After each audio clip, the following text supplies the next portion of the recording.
Стоит ли покупать акции Organon долгосрочному инвестору? Почему эта компания заинтересовала Уоррена Баффета? Об этом и не только поговорим прямо сейчас. Всем привет, с вами Инвестицин, и сегодня мы разберем компанию Organon.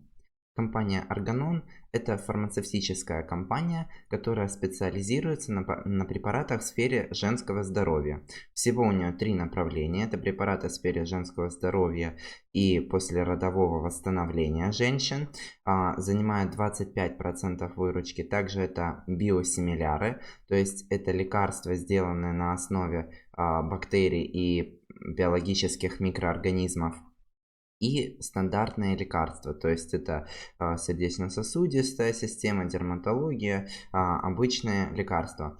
И на сегодняшний день эта компания представляет неподдельный интерес у инвесторов, потому что, во-первых, она недавно вышла на биржу, и вышла она очень дешево, в отличие от всех остальных выходов на биржу других компаний. И совсем недавно по ней пришли важные новости. В частности, была обозначена дивидендная политика и стратегия роста на 2021-2023 год. И эту компанию добавил к себе в портфель фонд знаменитого инвестора Уоррена Баффета. И сейчас мы разберем компанию поподробнее, так сказать, под микроскопом. Компания Organon вышла на биржу в июне, 14 июня получается, нет, 14 мая, извиняюсь, и вышла она с оценкой прибыль на капитализацию всего лишь 10. То есть стоимость акции покрывается прибылью на акцию всего за 10 лет. При том, что форвардная цена-прибыль менее 6, 5,4. Компания прогнозирует серьезный рост ее прибыли в следующем году. Именно поэтому такой дешевый мультипликатор будущий. Если мы посмотрим долговую нагрузку компании, то долг сейчас у компании есть, он небольшой, к сожалению, он тут не отображается, но коэффициент EV/EBITDA, там все в порядке, то есть он сейчас порядка 9. Покрытие долга, с этим проблем нет. Итак, давайте разберем структуру выручки компании по странам. Данная компания работает в разных странах, то есть по валютам, по валютной выручке у компании идет диверсификация, и более 50% приходится на развивающиеся страны, то есть в случае укрепления валют этих стран у нас будет рост денежных потоков компании в связи с валютной переоценкой. Также 30% приходится на Европейский Союз и Канаду, 20% на Соединенные Штаты, ну и вот как раз 12% Латинская Америка, 15% Китай и 19% Япония и прочая Азия. Итак, давайте почитаем финансовый отчет компании, последний, который она нам предоставила. Так как компания вышла на биржу недавно, нам не удастся посмотреть ее предыдущие результаты ее деятельности. Как видим, несмотря на рост выручки на 5% в 2021 году по сравнению с аналогичным кварталом 2020, прибыль сократилась. Почему же это произошло? Давайте вернемся к тому, чем занимается компания. Да, у нас есть существенный рост в женском здоровье 22%, в биосимилярах плюс 45%. Но почему же у компании сократилась прибыль?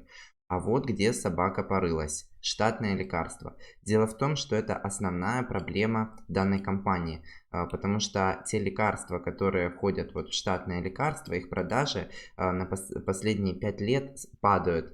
С чем это связано? Это связано с тем, что просто у этих лекарств закончились патенты, то есть то время, пока компания может единолично выпускать эти лекарства, и сейчас эти лекарства начали выпускать другие компании. Поэтому прибыль от этого сегмента у компании продолжает сокращаться.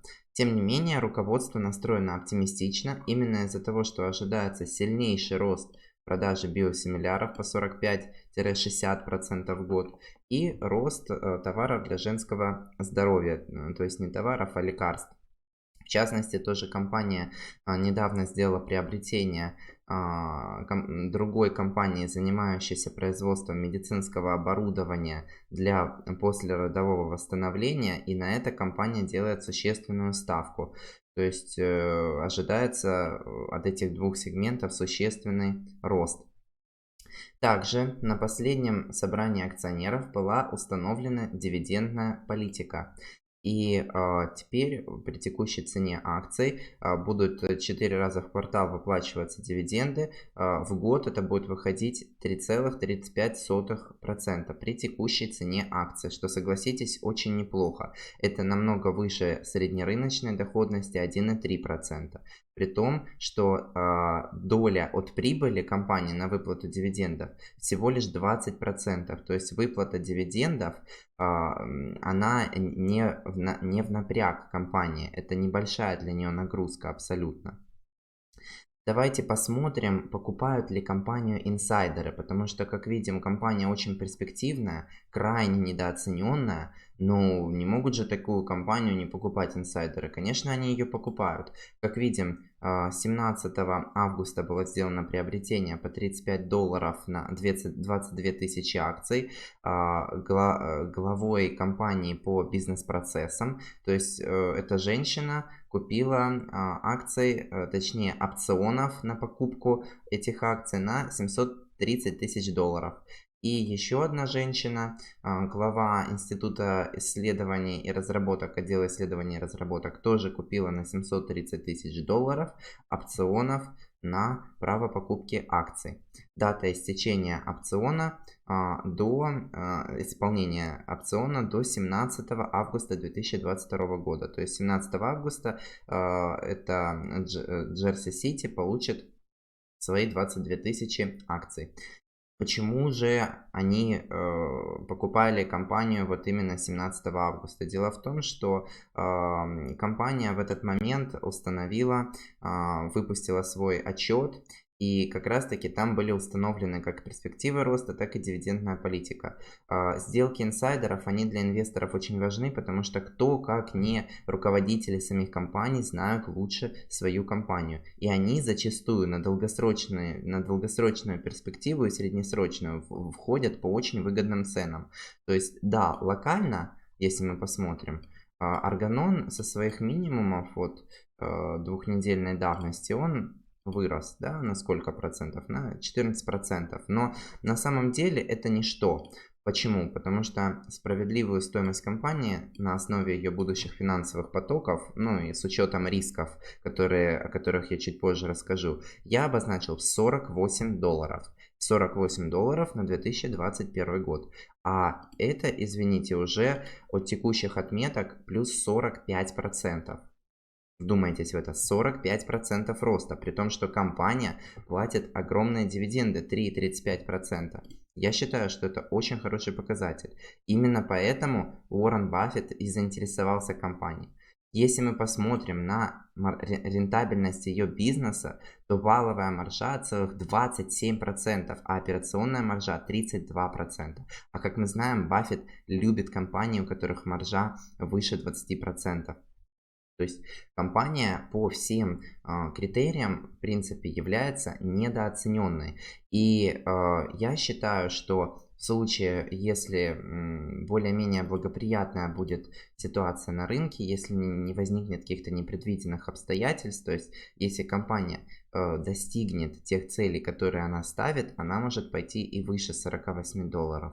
Но если даже не достигнет, в любом случае компания сильная, из очень перспективного сектора, и руководство там тоже довольно грамотное, потому что компания была выделена из компании Merck. Компания Merck — это одна из крупнейших компаний в мире фармацевтических, очень эффективно тоже управляется. Поэтому я так думаю, что те прогнозы и цели, которых компания Organon ставит, она их обязательно добьется. Давайте посмотрим прогноз от аналитиков по Organon. Аналитики, так сказать, тут настроены менее позитивно, нежели я. Среднюю цену выставляют $39. Вот, но тут вот я с ними не согласен в большую сторону. То есть я считаю, что рост будет существенно выше. Данную компанию я сам планирую в свой портфель приобрести, наверное, на 3, может быть, 5% от портфеля. Кстати, на этой неделе будет обязательно обзор портфеля, уже давно не выходил. В общем, очень интересная компания. Друзья, чтобы изучить эту компанию, мне пришлось потратить довольно много времени, потому что, сами понимаете, сегмент специфический, данных много, поэтому, если вы досмотрели это видео до текущего момента, то очень прошу, поставьте лайк, подпишитесь, напишите комментарий, что вы думаете по поводу этой компании, потому что действительно очень интересная компания и подойдет как долгосрочным инвесторам, ростовым инвесторам, так и дивидендным инвесторам. В общем, вот такой вот получился обзор. Я сейчас вам рекомендую посмотреть мое видео про компанию Webshop китайскую, которую я отснял несколько дней назад. Ну а я же с вами прощаюсь. Всего доброго, до свидания.